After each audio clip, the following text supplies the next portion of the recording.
የጌታ ስም የተባረከ ይሁን። እንደ ቆምን የእግዚአብሔርን ቃል ከአንድ ክፍል አንድ ቁጥር ብቻ አንብበን ከዛ በኋላ ጸልየን ወደ እግዚአብሔር ቃል እንሄዳለን። እንደተባለው የጌታ መንፈስ በመካከላችን አለ፣ መልካም ያደርግልናል። ስንቶቻችሁ ታምናላችሁ?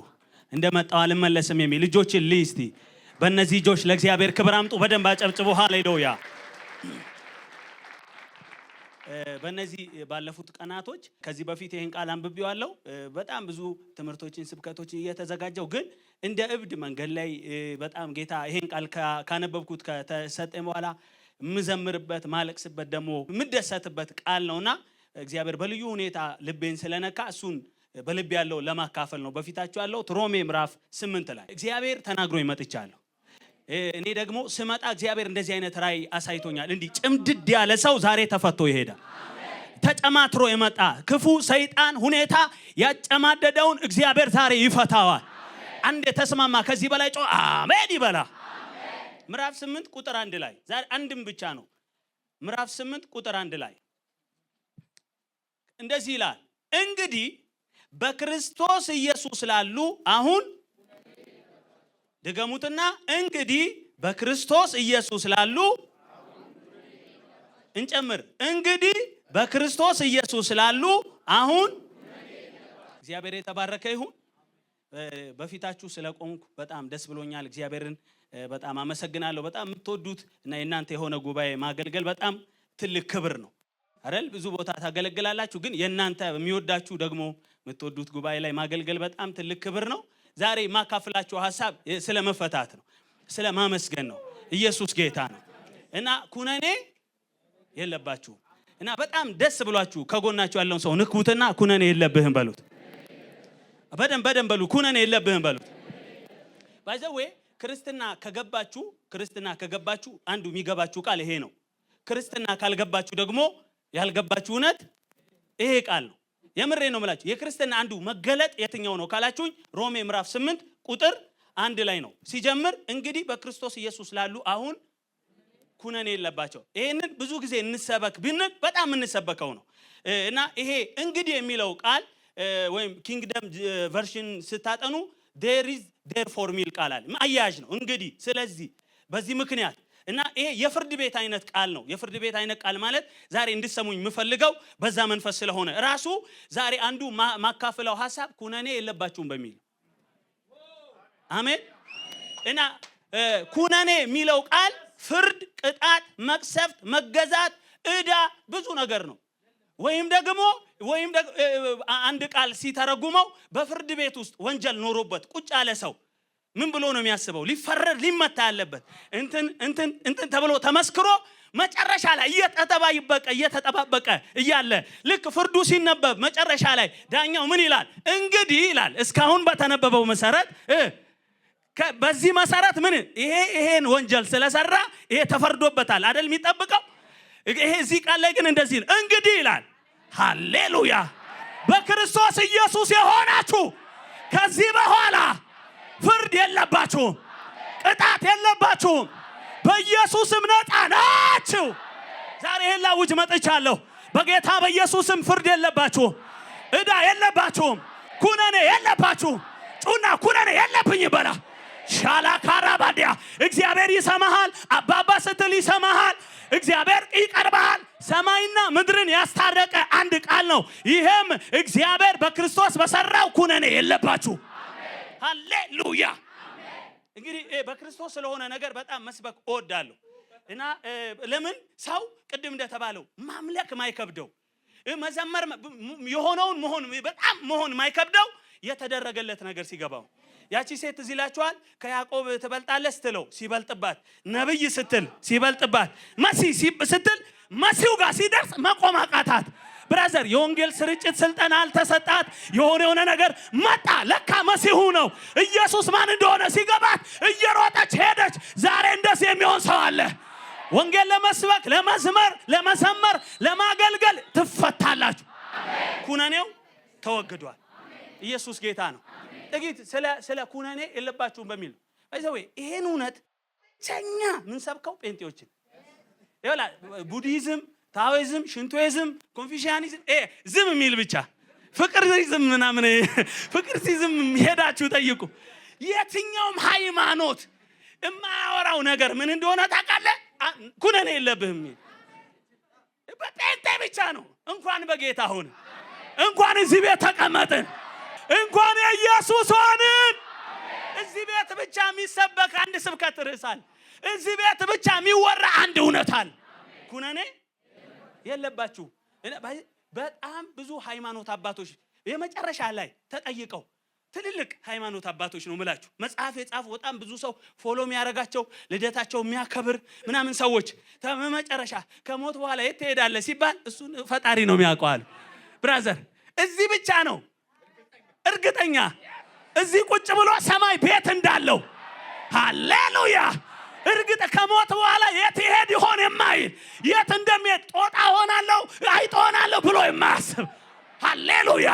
ከሞት በኋላ የት እንደሚሄድ እርግጠኛ የሆነ ኃጢአቱ የተሰረየለት በደሉ የተወገደለት እግዚአብሔር ልጄ ያለው ሰማይ የተቀበለው አንቺ ነሽ አንተ ነህ። ሃሌሉያ። ኖርማል ተራሳው አይደለሁም፣ ተራሳው አይደለሁም፣ ሰፈር ያለኝን አይደለሁም፣ ሁኔታ ያለኝን አይደለሁም፣ መስሪያ ቤት የተባልሽውን አይደለሽም።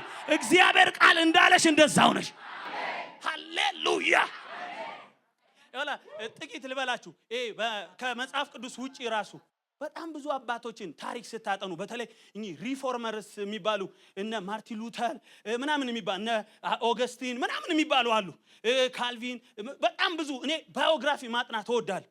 በጣም ብዙዎቹ ወደ ጌታ የመጡበት ወይም ሪፎርም ያደረጉበት አንዱ መንገድ ምንድነው?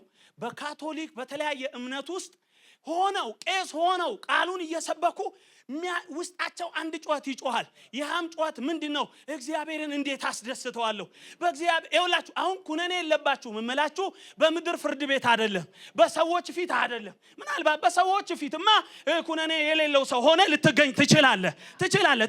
ግን በእግዚአብሔር ፊት እንዴት ሰው ጻድቅ ሆኖ ይገኛል? እንዴት ንጹህ ሆኖ ይገኛል? በሰው ፊት፣ በሰማይ ፊት፣ በእግዚአብሔር ፊት። ይሄ መገለጥ የበራው በአዲስ ኪዳን የሰማችሁ። ይሄ መገለጥ የበራው አዲስ ኪዳን።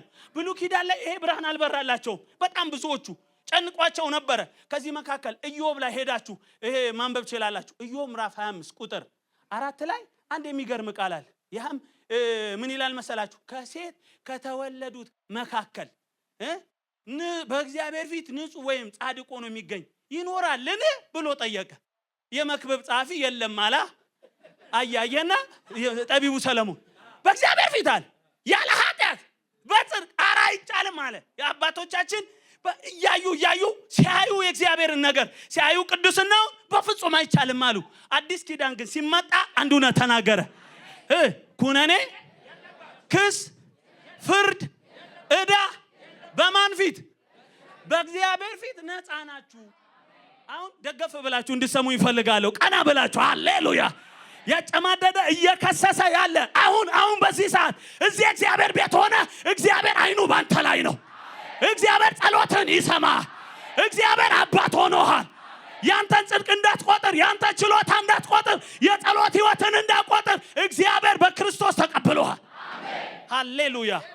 ቅድም እንዳልኳችሁ እነ ማርቲን ብዙዎቹ ሲጠየቁ በተለይ አሁን የማርቲን ሉተር በበረዶ ላይ የሚሄድ አያሌ ቀን የሚጾም ለመጽደቅ እግዚአብሔር እንዲያየው ይሄ አገልግሎቱ በፊት ዋጋ እንዲኖረው አየና የሆነ ቀን ሮሜን እያጠና እያለ ድንገት የሆነ ነገር ጻድቅ በእምነት ሃሌሉያ ብሎ ለካ እስከ ዛሬ በረዶ የሚያስኬደኝ ምን እንደሆነ አላቅም ብሎ ሮሜ መጽሐፍ በጣም የተወደደ መጽሐፍ ታውቃላችሁ። በጣም ብዙ ሰዎች ምዕራፍ 1 ምዕራፍ 4 ምዕራፍ 13 የሆነ ነገር በርቶላቸው የዳኑበት የሮሜ መጽሐፍ በጣም ድንቅ መጽሐፍ ስለምንድንበት የእምነት ወንጌል የሚናገርና ከዳንን በኋላ ደግሞ እንዴት እንደምንኖር የሚናገር መጽሐፍ። ምዕራፍ 8ን እንዳወራ ሲጀምር ምን ይላል? እንግዲህ ይላል፣ ስለዚህ ይላል፣ በዚህ ምክንያት ይላል። ስለዚህ ይሄንን ለማለት ወደ ፊት ያሉ ሐሳቦችን ማየት የግድ ይላል አይደል? እንግዲህ ስለሚል ከዚህ ቀደም ምንድነው እንግዲህ ከዚህ በፊት በክርስቶስ ኢየሱስ የሚለውንም ከፊት ስለሚተረጉም ደግሞ ይሄ ደብዳቤ ስለሆነ 3 ገጽ ደብዳቤ የሰጣችሁ አንዱን አንብባችሁ አሜን ብላችሁ አጨርሱ። ሁለተኛው ላይ ምን ሊፈጠር እንደሚችል አታውቁም። ስለዚህ ጥቂት ለሁሉም ነገር ሳይሆን ጥቂት ስለ ሮሜ ግን ማየት አለባችሁ። ሮሜ ሐሳብ ሮሜን የጻፈው ማን ነው? ማንም በማይከራከር ጳውሎስ ነው የጻፈው።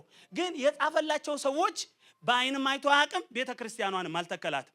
ቤተክርስቲያኗ ምናልባት በሐዋርያት ሥራ ምዕራፍ 2 ላይ ትዝ ይላችኋል። በመንፈስ ቅዱስ ተነክተው በጴንጤቆስጤ ቀን እነ ጴጥሮስ ወንጌል ሲሰብኩ ከሮም የመጡ ቅዱሳን አምነው የሄዱ ቅዱሳን ነበሩ። በእነሱ የተመሰረተች እንደሆነች ብዙዎች ይስማማሉ። እና በሐዋርያት ሥራ ምዕራፍ 2 ላይ ከተመለሱ ሰዎች እንደተመሰረተች እንደነገርኳችሁ አልተከላትም፣ በአይንም አላየም። እና ግን ደብዳቤ ጻፈላቸው በደቡብ ንፍቀ ክበብ በቆሮንቶስ በምትገኝ በፌቨን አማካኝነት ደብዳቤ ጻፈላቸው። ለማን? ለሮም ሰዎች። እና ለሮም ሰዎች ባጭሩ የጻፈላቸው ምክንያት 3 ዋና ነገር ነው። አንዱ የሶስተኛው የወንጌል ተልእኮ ሊሰብክ ስለሆነ ብር አዋጡ፣ ጠብቁኝ፣ በኢየሩሳሌም ሳገለግል ለነሱ እሰጣለሁ የሚል ነው። ሁለተኛ ብዙ ሰዎች የሚስማሙት አንዱ 5ኛው የወንጌል መጽሐፍ ነው ይባላል። ምክንያቱም የሮሜ መጽሐፍ ስታነቡ በዝርዝር ወንጌል የሚለውን ቃልና ዴፊኒሽን የምታገኙት የት ነው? ሮሜ ላይ ነው። በጣም ወንጌል የሚለውን በጣም በስፋት ያስተምራል። እና አንዳንዶች ምን ይላሉ? 5ኛ የወንጌል መጽሐፍ ነው። ለምን? ገና ሲጀምር ስለ እግዚአብሔር ወንጌል ይላል። ይሄም ወንጌል በስጋ አይደለ ከዳዊት ዘር ስለተወለደ እንደ ቅድስና መንፈስ ከሙታን የተነሳ በኃይል የእግዚአብሔር ልጅ ሆኖ ስለተገለጠ ስለማን ነው? ስለ ልጁ ስለ ኢየሱስ ክርስቶስ ነው ብሎ እንደውም እዛው ምዕራፍ ቀጣይ ላይም ስታነቡ ምን ይላል? በፈጥኝ ወንጌል እንድሰብከላችሁ እንዳገለግላችሁ እፈልጋለሁ። ለምን? ዕዳ አለብኝ ላልተማሩ፣ ለተማሩ፣ ለአይሁድ፣ ለአሕዛብ፣ ለግሪክ ሰዎች መጥቼ ወንጌል እንድሰብክ ዕዳ አለብኝ፣ መምጣት እፈልጋለሁ ካለ በኋላ በወንጌል አላፍርም፣ አስቀድሞ ለአይሁዳዊ ደግሞም ለግሪክ ሰው ለሚያምን ሁሉ የእግዚአብሔር ኃይል ለማዳን ነው። ስለዚህ ስለ ወንጌል ዝርዝር የተነገረበት ነው። ሌላው በዋናነት አንዱ የተናገረው በሮም ቤተክርስቲያን ከሌሎች እንደነ ገላትያ እንደነ ኤፌሶን አይደለችም። የሮም ቤተክርስቲያን እቺን ብቻ ስሙኝ። የሮም ቤተክርስቲያን እንደሌሎች አሕዛብ ይበዛታል፣ ወይም ከአይሁድ ውጪ የሆነ ህዝብ ይበዛታል። እና በቤተክርስቲያን ውስጥ አንድ ነገር ተፈጥሯል፣ አለመቀባበል። አይሁዶች አሕዛብን አይቀበሉም፣ አሕዛቦች ብዙ ስለሆኑ አይሁድን አይቀበሉም። እና በዚህ ክርክር መካከል መልስ ነው የሚሰጠው። መልስ ነው። አሕዛቦቹ ብድግ ብለው እኛ ህግ የለንም ግን እግዚአብሔር እኛን ተቀብሎናል አሉ። አይሁዶች ደግሞ ኖ ኖ ኖ ኖ እናንተን እግዚአብሔር አይቀበልም ብለው በዚህ ውጥረት ውስጥ እያሉ አንዱ ጌታ የሁሉ ጌታ ነው፣ ለሚጠሩት ሁሉ ባለጠጋ። የጌታን ስም የሚጠራ በደምጡና ምን ይላል? ሁሉ ነው የሚድነው። እንደውም በአይሁድና በግሪክ ሰው መካከል ልዩነት የለም ብሎ የሚናገርበት ትዝ ይላችኋል። ምዕራፍ 1 ላይ ለአሕዛቦች መልስ የሚሰጥበት አሕዛቦች በጣም ሲኮፈሱ ህግ የለንም ግን እግዚአብሔር ተቀብሎናል ሲሉ ህግ ባይኖራችሁም እኮ እግዚአብሔር በፍጥረቱ ራሱን ገልጧል። እግዚአብሔርን እያወቁ እንደ እግዚአብሔርነቱ መጠን ስላላመለኩት ስላላከበሩት ምን የሚያመካኙት አጡ። እግዚአብሔር ለማይረባ አእምሮ አሳልፎ ሰጣቸው ብሎ ስለ አሕዛብ ሲናገር ይሄ ብቻ አይደለም፣ ህሊና ራሱ ሰጥቷችሁ እንደ ህግ የሆነ ህሊናን ስለተላለፋችሁ በፍርድ ውስጥ ናችሁ ሲል አይሁዶች ኮራ አሉ። ይሄው አላልንም ሲሉ እናንተ ደግሞ ህግ ያላችሁ ምዕራፍ 2 ቁጥር 17 ጀምሮ እንደ ህጉ ማትኖሩ እናንተም ኃጢአተኞች ናችሁ ብሎ በደንብ ይነግራቸዋል። ምዕራፍ 3 ላይ እቺን ቃል ምዕራፍ 3 ላይ ምን ምትላለች? መወዳት ቃል አለች። ሮሜ ምዕራፍ 3 ላይ ቁጥር 11 ላይ ጻድቅ የለም አንድስ እንኳን አስተዋይ የለም፣ እግዚአብሔርን የሚፈልግ የለም፣ ሁሉ ተሳስተዋል፣ በአንድነትም የማይጠቅሙ ሆነዋል፣ ቸርነትን የሚያደርግ የለም፣ አንድስ እንኳን የለም። አሁን አሕዛብ አይሁድ የለም፣ ሁሉ ምን ብሏል? ተሳስተዋል። ወረድ ብላችሁ ደግሞ ሁሉ ኃጢአትን ሰርቷል። ጮክ ብላችሁ ሁሉ ኃጢአትን ሰርቷል፣ የእግዚአብሔርም ክብር ከጎሏቸዋል ይልና እንግዲህ በሚለው ሐሳብ ነው ወደዚህ የመጣ ነው። ሁሉ ኃጢአተኛ ነው ሲል ሁሉም በፍርድ በኩነኔ እንደሆኑ ሲገባቸው አንድ ነገር በኢየሱስ ክርስቶስ በሆነ ቤዛ ግን እንዲያው በጸጋው ይጸድቃሉ ብሎ በጸጋ ስለሆነ ስለሚገኝ ህይወት ይናገራል። መልእክቴን ላጠቃል። እዚህ ክፍል ላይ በጣም የሚገርም ነገር ምዕራፍ 4 ላይ ስለ እምነት ይናገራቸዋል። አብርሃም አመነ ጽድቅ ሆኖ ተቆጠረለት። ተናገሩ። አብርሃም አመነ። ከዛ በኋላ ያመነው ከተገረዘ በኋላ ሳይሆን ከመገረዙ በፊት ነው። ስለዚህ የአሕዛብም የአይሁድም አባት ነው ብሎ ስለ አብርሃም ከተናገረ በኋላ ምዕራፍ 5 ላይ ይመጣል። ምዕራፍ 5 ይመጣና ምናምነው እንግዲህ በክርስቶስ የሚል ኢን ክራይስት በክርስቶስ የሆነ ነው ኩነኔ የሌለበት። ከጎናችሁ ያለውን ሰው በደም ነካ ነካ አርጉትና በክርስቶስ ኮንክ ኩነኔ የለብህም በሉት። ኩነኔ የሌለበት ሰው ማን ነው? ኩነኔ የሌለበት ሰው ማን ነው? ዛሬ የምስራች ይዤ መጥቻለሁ። በክርስቶስ ከሆናችሁ ኩነኔ የለባችሁም። በደም ጩና አሜን በሉኛ። ኩነኔ የለባችሁም። ኩነኔ የለባችሁም። ክስ የለባችሁም። ፍርድ የለባችሁም። ሰይጣን ከሚከሰው የትኛውም ክስ ነፃ ናችሁ። እንዴ ነፃ ሆንን? ሁለት ነገሮች ብቻ ተናግሬ ምዕራፍ 5 ላይ ሂዱ። 5 ላይ ከላይ ስታነቡ እንግዲህ በእምነት ከጸደቅን በእግዚአብሔር ዘንድ በጌታ በኢየሱስ ክርስቶስ ሰላምን እንያዝ።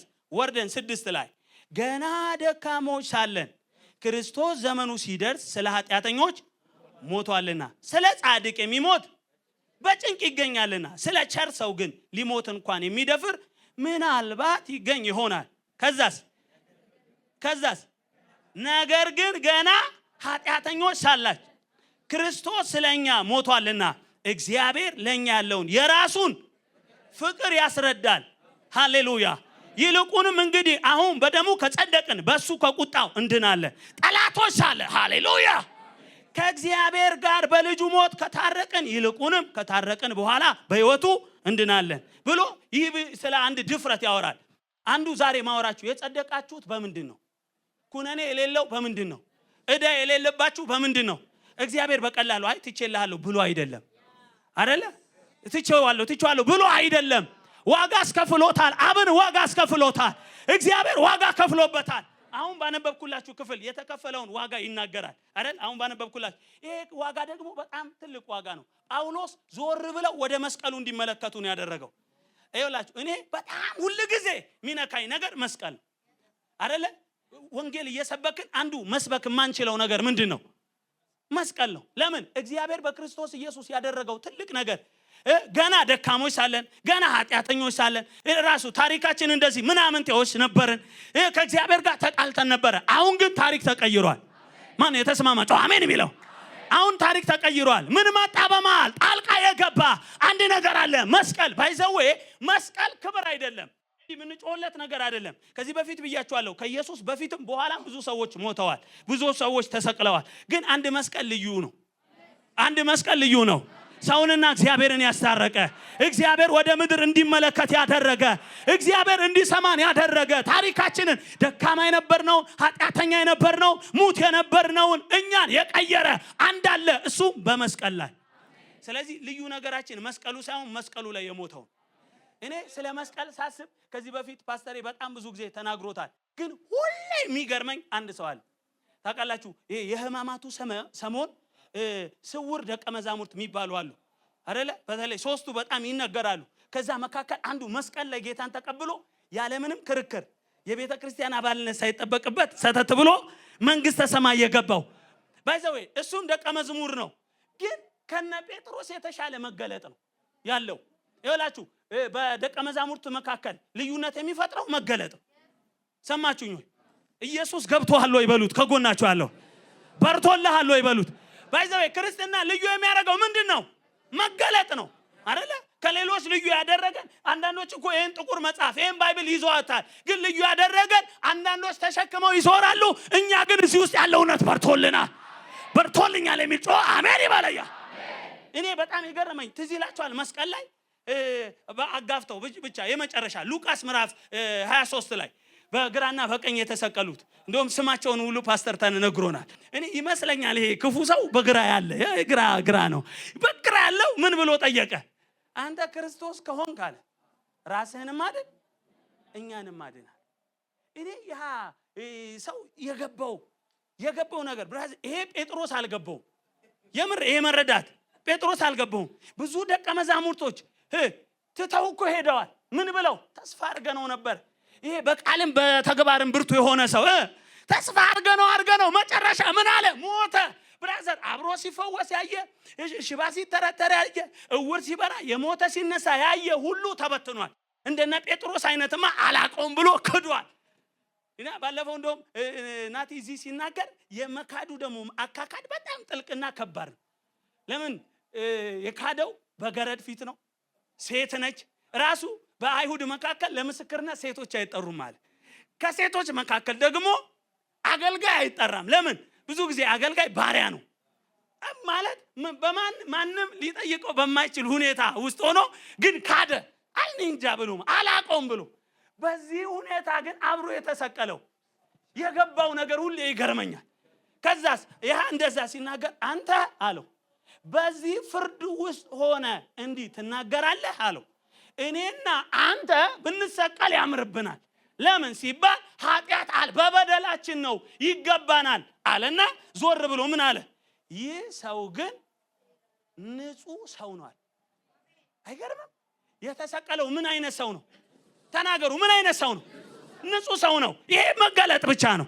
የተሰቀለው ኃጢአት ኖሮበት አይደለም፣ በደል አልነበረበትም። እነዚህ ይህንን ቃል ነቢያቶች እኮ የተነበዩት እኮ ነው። በአንደበቱ ተንኮል ያልተገኘበት እንደሚታረድ በግ ዝም ያለ ኃጢአት የሌለበት። ሃሌሉያ። አሁን የገባን አንድ እውነት ነው። መስቀሉ ብቻ ሳይሆን በመስቀሉ የተሰቀለው ማን እንደሆነ፣ ስለ እኔ ሲል በመስቀል ላይ የሞተው ማን እንደሆነ፣ ደሙን ያፈሰሰ ንጹህ ነው። ኃጢአት ተገኝቶበት አይደለም፣ በደል ተገኝቶበት አይደለም። ጲላጦስ ሉቃስ ምዕራፍ 23 ላይ ብቻ ወደ 5 ጊዜ አረ ተው ሰው ንጹህ ሰው ነው ምን አረጋችሁ ይላቸዋል። ገርፌ ላሰናብተው ኖ ስቀለው። ከዛስ በጣም አንጻራዊ የሚያደርገው ራሱ ያ ወንበዴውን እሱም ፍታልናል። አንድ ንጹህ ሰው እየሞተ አንድ በደለኛ አመለጠ። ያ ሰው እኔ ነኝ። ያ ሰው እኔ ነኝ። የተሰቀለው ማን ነው? ንጹህ ሰው ነው። ኃጢአት የለበትም። ለኛ የሚገባውን የወሰደ ኃጢአታችንን ወስዶ ጽድቁን የሰጠ ኩነኔያችንን ወስዶ ለኛ ጽድቁን የሰጠ አንድ ጌታ አለ። ሃሌሉያ። መስቀል አይቀልብንም። መስቀል ላይ የተሰቀለው አይቀልብንም። ንጹህ ሰው ነው። ኃጢአት የለበትም፣ በደል የለበትም። ሃሌሉያ። ማንም ሊከሰው የማይችል ግን በመስቀል ላይ ሞተ። ተኛው ሁሌ ደስ የሚያሰኘኝ ወዲያውኑ ንጹህ ሰው ነው ካለ በኋላ ጌታ ሆይ በመንግስት በመጣ ጊዜ ባጭሩ መስቀል ላይ ያለ ባይዘው እርቃን የሆነ ነው የሚያቃስት አብሮ ያለ ለዛውም ኤሎሄ ኤሎሄ ላማ አባቶይ ለምን ተውከኝ የሚል ስታዩት የተሸነፈ የሚመስል ይሄ ሰው ግን ገብቶታል። እነዚህ ሰዎች ልብሱን ሊወስዱ ችለዋል፣ እርቃኑን ሊያረጉት ችለዋል፣ ሊደበድቡ ችለዋል። ነገር ግን አንድ ነገር አልቀሙትም፣ አንድ ነገር አልወሰዱም። ከጎኔ የተሰቀለው ከጎኔ እንደዚህ እየተሰቃየ ያለው የሚያረጉትን አያውቁም ይቅር በላቸው የሚለው የደማው የሃማን ነው፣ ንጉስ ነው። ሃሌሉያ። ንጉስ ነው። ይላችሁ የምድር ነገስታቶች የምድር ባለስልጣኖች ሚኒስቴሮች ሚኒስቴርነታቸውና ንግስናቸው የት መሰላችሁ? ቤተ መንግስት ውስጥ ብራዘር በጋርዶቻቸው መካከል ነው። ብራዘር ስልጣናቸው የሚከበር በብዙ ነገር ታጅበው ነው። እነዚህ ሰዎች ታልፈው የተሰጡ ጊዜ ከንግስና ወይም ከፕራይም ሚኒስተርነት ወደ አንቱነት ይወርዳሉ። ለምን? ያንን ኦቶሪቲ የሰጣቸው ወታደር አለ፣ ህዝብ አለ፣ ብዙ ነገር አለ። ከዚህ በለያቸው ጊዜ እንትና ይባላሉ። አንድ ጌታ አለ። ልብሱን ወስደው መስቀል ላይ ሰቅለውት ብቻውን ጌታ የሆነ ቻራዳጋ ባራዲያ ያ ሰው እንደዚህ ያለ አዎ ልብስን ወስደዋል፣ አዎ ራቆትን የተዋረድክ ትመስላለህ፣ አንተ ግን ንጉስ ነህ አለ። ሃሌሉያ። ይሄ ሰው ጌታ ሆይ አለ። ጌታ ሆይ የሚለው ቃል ባይዘው ሄዳችሁ ማጥናት ትችላላችሁ። ይሄ መለኮትነቱ ነው የገባው። ብራዘር ፍጹም ሰው ብቻ አይደለም፣ ፍጹም ንጹህ ሰው ብቻ አይደለም የገባው። ምን ገብቶታል? በጣም የሚገርም ሁኔታ ንጉስ ነው፣ ጌታ ነው፣ መንግስት ይዞ የሚመጣ ሞቶ የሚቀር አይደለም። ገብቶታል? ሞቶ የሚቀር አይደለም። እኔ ሞቼ ልቀር ይችላል። ብራዘር ብዙ ነገር ነው የገባው። ከሞተ በኋላ እንደገና የሚነሳ መንግስት ይዞ የሚመጣ ሻልካ ባራዲያ አይቀልብንም። በመስቀል የተሰራልን አይቀልብንም። መለኮት የሆነ ኢየሱስ ወደ ምድር መጥቶ ስለኛ በመስቀል ላይ ሞቷል። ንጉስ ነው አለ። እኔ በጣም የሚገርም ይሄ ብቻ አይደለም። በመጣ ጊዜ በመንግስት አሰበኝ ሲል ኢየሱስ ተደነቀ። ምን አይነት መገለጥ ነው አንተ አለ። ይሄ መገለጥ ዛሬ ሰተት አድርጎ የት ይወስዳል? ገነት ትገባለህ። ያለ ምንም ከልካይ ገነት ገባ።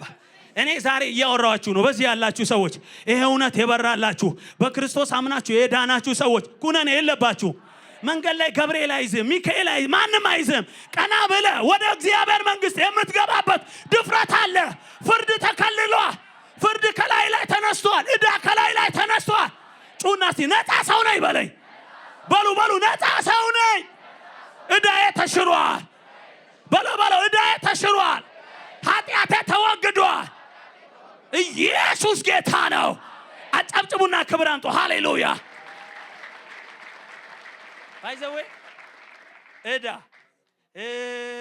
ኃጢአት ወንጀል ከባድ ነገር ወንጀል የሰራ ሰው አግኝታችሁ ታውቃላችሁ ዝም ብሎ የሚደነግጥ ሰው ቅድም ጻድቅ እንዳንበሳ ማለት ምንም ጻድቅ ስትሆን ኮራ ብለ ነው የምትሄድ አይደል ምንም ፖሊስ ቢታዩ አደነግጡ ወንጀል ከሌለ የሆነ በቃ ሰው እያለፈ እንደሆነ ነው የምታስበው ወንጀል ሲኖርብስ ዝም ብለ በቃ ምንም ነገር ይለፍ በቃ ለስራም ለምንም ይለፍ ሆስፒታልም ማግኘው የትም ማግኘው ፖሊስ ብቻ ብው ብለ ሊይዘኝ ነው የምትለው ለምን ወንጀል አለባ የብራዘር ድንጉጥ ነው የምትሆነው ይሄንን ምናልባት የምትነዱ ሰዎች መንጃ ፍቃድ ሳትይዙ ስነዱ እንደዛ ሆናችሁ ታውቃላችሁ ረስታችሁ ምናምን መንገድ ላይ ትራፊክ ባየ ቁጥር ትገስጻለህ ሰውየው በራሱ እኮ የሚገሰጻል በኢየሱስ ሰው በር ወጋው እንዳይ አይኑን ከለልኩ ትላለህ ለምን የተሳሳትከው ነገር ስላለ አይደል ፍተሻ ባለበት ቦታ ነግራችሁ ፍተሻ ባለበት መታወቂያ ሳትይዝ ስትሄድ ጌታው የሚፈትሹ አይኖሩ ምናምን ለሰላም እኮ ነው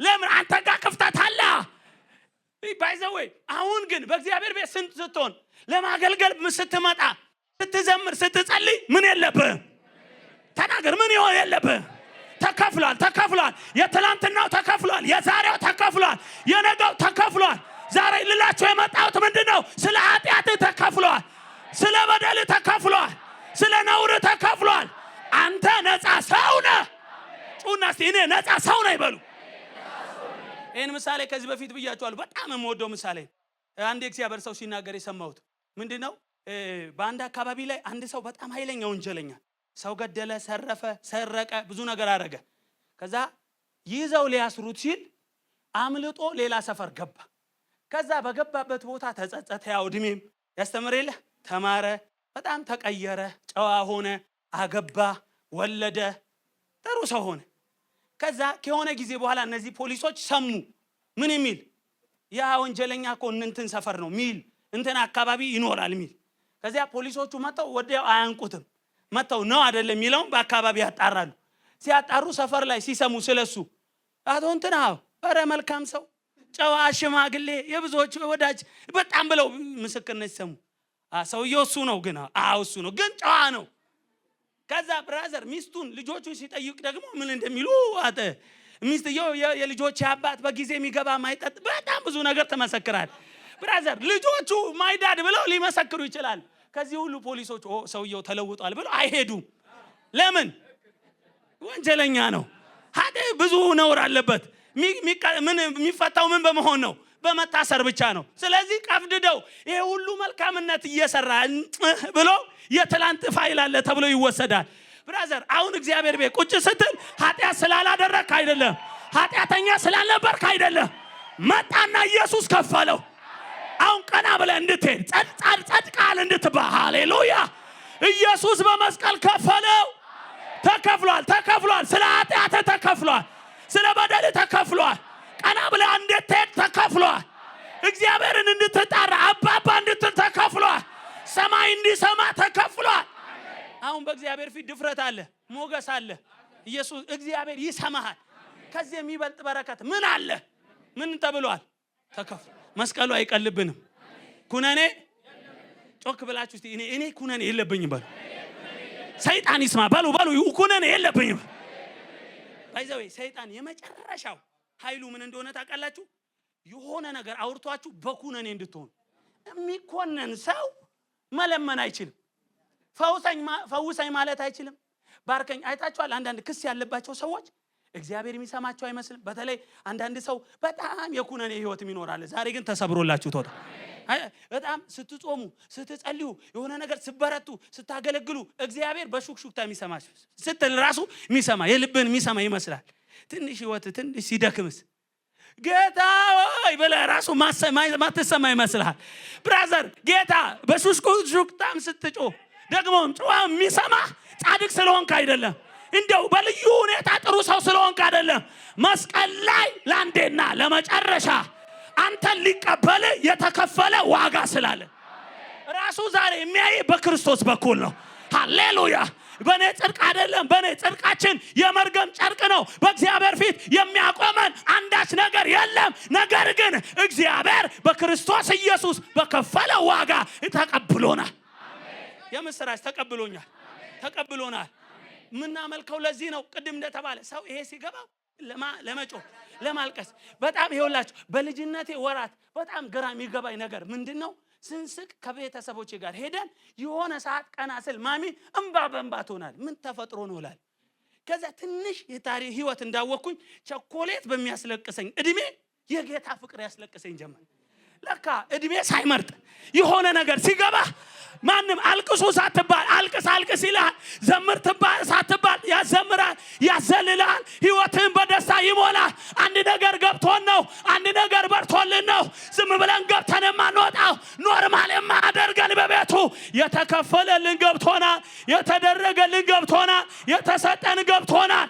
አይቀልብንም። በብራችን ልንከፍለው ማንችል እናንተና እንኳን ይከፍሉታል ማይባል ማንም ሊከፍለው ማይችለው እግዚአብሔር በክርስቶስ ከፍሎታል። የመጨረሻችን ብቻ ብዬ 6 ላይ ሂዱና ይሄን ብቻ ብዬ ጨርሳለሁ። ኢየሱስ ጌታ ነው። ኩነኔ የለብኝም በሉ እስቲ። ኩነኔ ምዕራፍ 6 ላይ ከቁጥር 3 ጀምሮ ወይስ ከክርስቶስ ኢየሱስ ጋር አንድ እንሆን ዘንድ የተጠመቅን ሁላችን ከሞቱ ጋር አንድ እንሆን ዘንድ እንደተጠመቅን አታውቁምን? እንግዲህ ክርስቶስ በአብ ክብር ከሙታን እንደተነሳ እንዲሁ እኛም በአዲስ ሕይወት እንድንመላለስ ከሞቱ ጋር አንድ እንሆን ዘንድ በጥምቀት ከእርሱ ጋር ተቀበርን። ሞቱን በሚመስል ሞት ከእርሱ ጋር ከተባበርን ትንሣኤውን በሚመስል ትንሣኤ ደግሞ ከእርሱ ጋር እንተባበራለን። ከእንግዲህ ወዲህ ለኃጢአት እንዳንገዛ የኃጢአት ሥጋ ይሻር ዘንድ አሮጌው ሰውነታችን ከእርሱ ጋር እንደ ተሰቀለ እናውቃለን። የሞተውስ ከኃጢአቱ ጸድቋልና፣ ነገር ግን ከክርስቶስ ጋር ከሞትን ከእርሱ ጋር ደግሞ በሕይወት እንድንኖር እናምናለን። ከዛ በኋላ እቺን ብቻ ቁጥር 9 ክርስቶስ ከሙታን ተነስቶ ወደፊት እንዳይሞት ሞትን ወደፊት እንዳይገዛው እናውቃለንና መሞትን አንድ ጊዜ ፈጽሞ ለኃጢአት ሞቷልና በሕይወት መኖር ግን ለእግዚአብሔር ይኖራል። የምስራች ተከፍሏል። ግን ሞቷል ብቻ ተከፍሏል ብቻ አይደለም የምንለው፣ እኛም ከሱ ጋር ሞተን ተነስተናል። አሁን የምንኖረው ህይወት የትንሣኤ ህይወት። ትስማማላችሁ? አሁን የምንኖረው ህይወት ምንድነው? ስንጠመቅ ራሱ ያልነው ምንድነው? ከሱ ጋር ሞተን ተነስተናል። አሁን ለዓለም አልኖርም፣ ለሰይጣን አልኖርም። የትንሣኤ ህይወት፣ የትንሣኤ ህይወት። ይኸውላችሁ አሁን እኔ ወደፊት አሻግሬ የምጠብቀው ህይወት የለኝም። ጀምሬዋለሁ። የኑሮ የህይወት ጣዕምን ጀምሬያለሁ። አንዳንድ ሰው የዘላለምን ህይወት ራሱ ሲያስብ የሚያስበው ወደፊት፣ ብዙ ጊዜ የሚሰበከውም የዘላለም ህይወት ሞት ላይ ነው። ግን የሚመስለው ከሞት በኋላ የሚያገኘው ነው የሚመስለው አይደለ? ከሞት ባሻገር ባለው ህይወት ነው የሚያገኘው የሚመስለው። ኖ የዘላለምን ህይወት የጀመርነው ወደፊት ምን ጀምረው ህይወት አይደለ። እንደውም ዮሐንስ ሲጽፍላቸው ምን ብሎ ጻፈላቸው? የዘላለም ህይወት እንዳላችሁ እንድታውቁ ይሄን እጽፍላችኋለሁ። ያ ማለት መቼ ነው? ተናገሩ፣ መቼ ነው? ይሄ ክፍል ራሱ ኩነኔ የለባችሁም የሚለው አሁን ኩነኔ የለባችሁም። አሁን እያረጋገጥኩ ያለሁት አንድ ቃል አለ፣ አሁን የሚል። አሁን በትንሣኤ ህይወት የምትኖር ሰው ነህ። ኢየሱስ ጌታ ነው። ይኸውላችሁ ኢየሱስ ሲመጣ ወይ እኛ ስንሄድ ሙሉ ወደ እግዚአብሔር መንግስት ውስጥ እንገባለን። አሁንም ግን ገብተናል። ኢየሱስ ጌታ ነው። ከዚህ በፊት ብያችኋለሁ። አንዱ ለአንዱ ወንጌል ይሰብኩታል እና ሰማ፣ ደስ አለው ወንጌል። በቃ እሱ በተለያየ ነገር ተስፋ ስለቆረጠ ሰማና ችግር የለም በቃ እሺ፣ ግን ይሄ ጌታ ኢየሱስን ከተቀበልኩ በኋላ ምን አገኛለሁ አሉ። በቃ ለኛ ትልቁ በረከት ስለገባን ምንለው ምንድነው? የዘላለም ህይወት አሰባን ማለት ምን ማለት? በቃ ለዘላለም ከጌታ ጋር ትኖር እና በደንብ አልገባውም። ስለዚህ ተው ይቅርብኛል። ለምን ከዚህ እድሜ ላይ ሌላ ዝም ብሎ መኖር አልፈልግም ማለት። እኔ የመሰለው ምንድነው? እየኖረ ዝም ብሎ መኖር ነው። እንዲህ ቀመት መኖር አይደለም። የዘላለም ህይወት የእግዚአብሔርን ህይወት መካፈል ነው። ዘዊ ህይወት መካፈል ነው። ስለዚህ እኛ ተባርከናል። አሁን የትንሣኤ ህይወት ጀምረናል። ትስማማላችሁ? ጮኻችሁ አሜን በሉኛ። የትንሣኤ ህይወት ጀምረሃል። ከክርስቶስ ጋር ሞተ ተነስተሃል። አሁን የምትኖረው ሰይጣን የሚገዛው ዓለም ላይ አይደለም። ዓለም አይገዛም፣ ህግ አይገዛም፣ ኃጢአት አይገዛም። ይኸው ይላል ኃጢአት አይገዛም። አንተ በክርስቶስ ነፃ ወጥተሃል። ከተስማማችሁ በደምብ ጩኹና አሜን በሉ። እኔ በሉ ድገሙ። እኔ ከክርስቶስ ጋር ሞቻለሁ፣ ከክርስቶስ ጋር ተነስቻለሁ። ከዚህ በኋላ ኃጢአት አይገዛኝም፣ ዓለም አይገዛኝም። እኔ የኢየሱስ ነኝ። የምትኖሩትን ይኸውላችሁ ከዚህ በኋላ የምትኖሩት ለእግዚአብሔር ነው። በእናንተ ላይ ምንም አይገዛም፣ ምንም አይሰለጥንም። እናንተ የክርስቶስ ናችሁ። ኩነኔ የለባችሁ። ቀና ብላችሁ ልትኖሩ በነፃነት ልትኖሩ ባለፈው እንደሰበኩት ክርስቶስ ነፃ አውጥቷቸዋል። ሰሞኑን በቃ በዚህ መንፈስ በጣም ደስ ብሎኛል። ሰይጣን አይከሳችሁ። ምንም አይነት ክስ እያወራችሁ እንደማትሰሙ ያደረገ ዛሬ ተቀደደ። ይኸውላችሁ አሁን እንጸልያለን። ብዙ ሰዎች ህይወት ላይ ምንም አይነት ክስ ዲያብሎስ ሁኔታ ሰው የሚከሳችሁ ትቀዳላችሁ። እናንተ አዲስ ፍጥረት ናችሁ። በክርስቶስ ኢየሱስ ኩነኔ የለባችሁ። በክርስቶስ ኢየሱስ ኩነኔ ዕዳ የለባችሁ። ጣጣ የለባችሁ። ጣጣው ተደፍቷል። በደም ጩና አሜን በለኝ። አንዳንድ ሰው አሁንም የቤተሰብ የሆነ ጣጣ እየተከተለው ይመስላል። ዛሬ ግን ተደፍቷል። የተስማማ በደም ጮ አሜን ይበለኝ። ኩነኔ አሁን ወደ ግራ ወደ ቀኝ ፈቅድላችኋለሁ። ነካ ነካ አርጉና ኩነኔ የለባችሁም በሉ። መቼ? አሁን ንገሩት። አሁን ኩነኔ የለብህ። ነፃ ሰው ነህ በሉት። ዕዳ የለብህም በሉት። ዕዳ የለ፣ ኃጢአት የለ። ጸድቃል። የእግዚአብሔር ልጅ ሆነሃል። ሃሌሉያ። ዕዳችን ተከፍሏል። ኢየሱስ በመስቀል ላይ ከፍቶታል። ሞተን ተነስተናል። አሁን የምንኖረው የትንሣኤ ህይወት ይባላል። በዚህ የትንሣኤ ህይወት ፈውስ መብታችን ነው። በዚህ የትንሣኤ ህይወት በረከት መብታችን ነው። በዚህ የትንሣኤ ህይወት እግዚአብሔር ይሰማናል። በዚህ አሁን የትንሣኤ ህይወት እየኖርን ነው። አው ሙሉ ወደ ሆነው ስንገባ አንታመምም። አሁን ልንታመም እንችላለን፣ ግን ምን አለ? በደም ጩና ምን አለ? ፈውስ አለ። እንሰራለን፣ ይከናወንልሃል። ምክንያቱም አንተ ልዩ ሰው ነህ። ከሌላ ከጎረቤት የሚለይ ደሞዝ አይደለም። ያን ደሞዝ እየተቀበልክ ግን አንተ ተለይተሃል። አንተ አዲስ ፍጥረት ነህ። እንደዛ አንድ አይነት ልብስ እየለበስን ግን ልዩ ሰዎች ነን። እግዚአብሔር ተቀብሎናል። እግዚአብሔር ከኛ ጋር አለ። ተስማምታችኋል? ኩነኔ በደንብ ኩነኔ